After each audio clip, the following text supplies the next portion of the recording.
이번에는 이제 AI 기반 대학생 충원율 예측 모델 개발 연구인데요. 이거는 저희가 이제 저희 학교에서 그 학생 관리 시스템이 있는데 그 시스템이 항상 이제 예측이 좀 잘 안 되다 보니 그래서 이제 저랑 거기 연구 교수님하고 같이 진행한 연구입니다.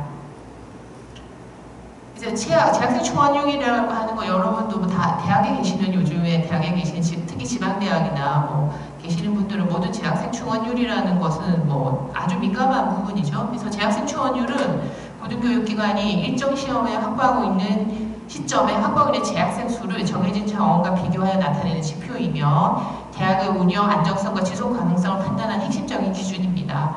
그리고 입학 정원 대비 등록 상태를 유지하고 있는 학생 비율이기도 하고요. 대학이 제공하는 교육 서비스의 질, 학생 유지 노력의 효과성, 조직 운영의 안정성, 외부 환경 변화에 대한 대응력 등 여러 요소가 종합적으로 반영되는 다중적 지표입니다. 그래서 요즘에 재학생 충원율이라고 하면은 대학에서 가장 중요하게 생각하고 또 관리해야 되는 지표 중에 하나입니다.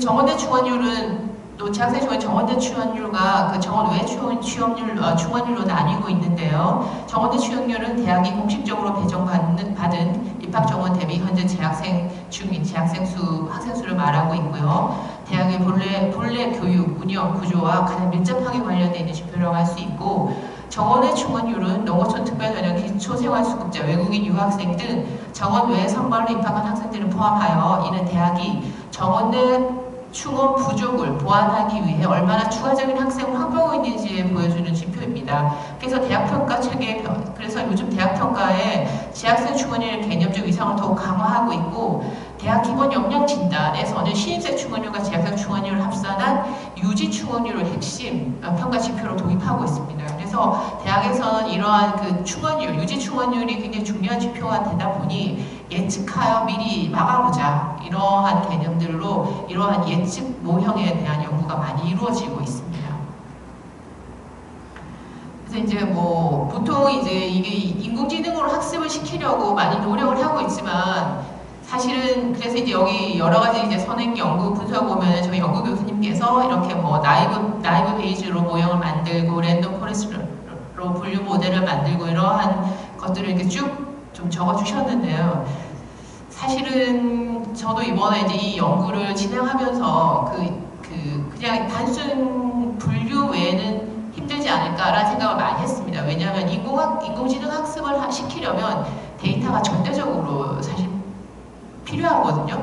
근데 이제 학생 데이터들이 소규모 대학의 경우에 저희 학교 같은 경우는 1년 입학생이 800명에서 900명밖에 되지 않으니 현재 재학하고 있는 학생들이 다 합쳐봤자 3,000명에서 3,500명 선밖에 안 됩니다. 그래서 그 학생들을 모두 인공지능 학습시킨다는 것은 사실 데이터 부족으로 인해서 예측률이 99.99% 나온다 하더라도 실제적인 현실 데이터가 들어갔을 경우에는 그 예측할 수 있는 예측률은 사실은 조금 믿기가 어려운 상황이거든요.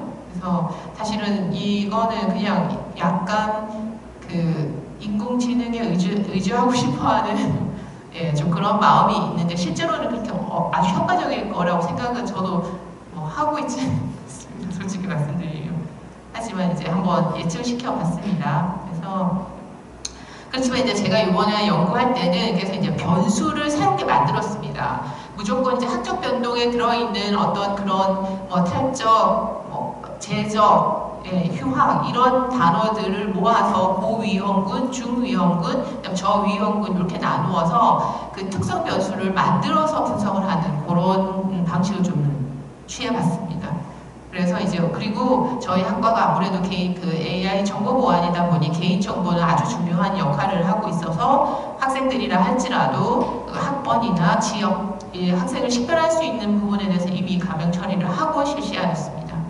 그리고 이제 목적 변수에 대해서 목적 변수는 학습 변동의 유지, 휴학 이탈이 이제 목적 변수가 돼서 기술 통계 분석을 실시했고요. 그리고 그리고 변수별 교차 검증도 실시했습니다. 그리고 해서 이제 변수별로 상관관계 분석을 했고요. 그리고 새로운 특성 변수 생성이 이제 이번 제 연구의 약간 특징이라고 말씀드릴 수 있습니다. 그래서 고위험군, 휴학위험군, 정상 졸업군 이렇게 나누어서 예를 들어서 이제 학적 변동의 자퇴, 묘복과 재정 이런 단어들이 들어가 있는 거는 추출을 해서 이제 고위험군 변수로 묶었고요. 그리고 일반 휴학, 입대 휴학 이런 말들이 들어있는 변수들은 휴학 위험군을 묶어서 특성 변수를 생성하여 그래서 요인 분석을 한 그런 형식으로 진행하였습니다.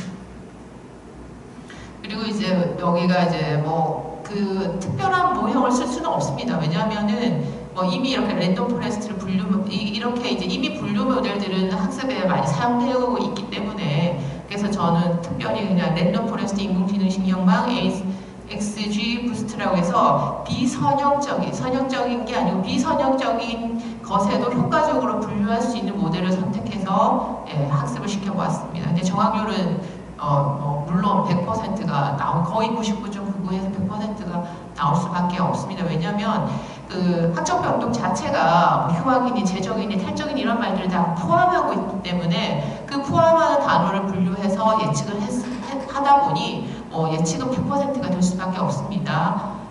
그래서 정확률은 뭐 아니나 다를까 이제 100%로 나왔습니다. 이렇게 해가지고 이제 이쪽 칸을 새로 새로 칸을 만들어서 예측하는 새로 변수로 만들어서 예측하고 실제로 이제 얘가 탈적했냐 안 됐나 학적 변동하고 이제 매칭해서 이제 얼마나 정확하게 예측했느냐를 확인했는데 너무 예측을 잘 하고 있습니다. 하지만 이제 이 모델의 문제점이 뭐냐면은 이 학생들이 학적 변동이 들어가지 않았을 때 학적 변동 내용을 뺐을 때 이 학생의 뭐 학점이나 그리고 단순히 뭐 출석률, 학점, 출석률 그리고 이러한 학생들 보통의 그 학생 학습 태도 그리고 그런 학생의 그 생활의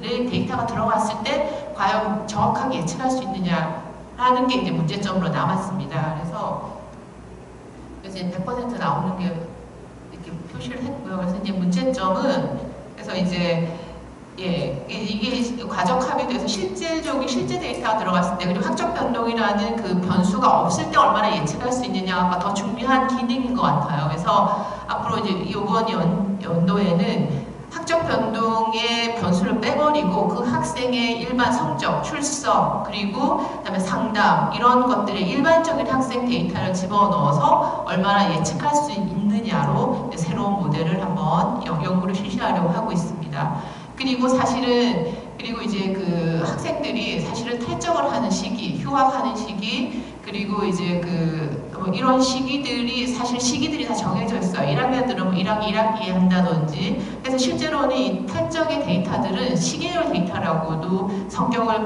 시계열 데이터의 성격도 갖고 있더라고요. 그래서 다음 연구에는 학적 변동을 빼고 일반 학생들의 학습이나 출석 이런 데이터는 일반 데이터를 집어넣고 그리고 시계열 분석을 통해서 좀 더 일반 데이터에도 예측 정확도가 높아지는 그런 모델로 연구를 계속 해보려고 하고 있습니다.